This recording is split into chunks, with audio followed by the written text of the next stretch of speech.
فتح مکہ کے دن سرکار مدینہ صلی اللہ تعالی علیہ وسلم اپنے لشکروں کے ہجوم میں جب فاتحانہ شان کے ساتھ شہر مکہ کے اندر داخل ہونے لگے تو اس وقت آپ صلی اللہ تعالی علیہ وسلم پر تواضع انکساری کی ایسی تجلی نمودار تھی کہ اونٹنی کی پیٹھ پر اس طرح سر مبارک کو جھکائے ہوئے بیٹھے تھے کہ آپ کا سر مبارک اونٹ کے کجاوے کے اگلے حصے سے لگا ہوا تھا۔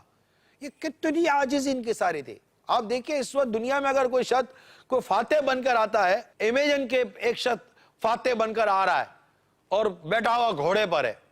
یا کوئی سوارے بیٹھا ہے، تو کیسا مطلب کہ گھوڑے کی لگام ہوگا، یوں سینہ تان کر، یوں جیسے کہ وہ قر و فر کے ساتھ ایک فاتح بن کر آئے گا۔ اس کا انداز ہی بتا رہا ہے کہ اس کی مینٹیلیٹی کیا ہے۔ لیکن نبی پاک صلی اللہ تعالی علیہ وآلہ وسلم جنہیں مکہ مکرمہ میں ہونے والے ظلم و ستم کی وجہ سے مکہ مکرمہ چھوڑ کر مدینہ منورہ ہجرت کرنی ہوئی،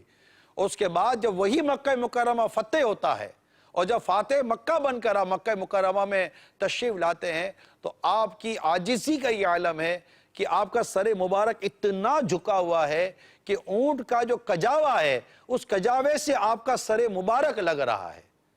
یہ کتنی عاجزی اور کتنی انکساری کا درس ہے کوئی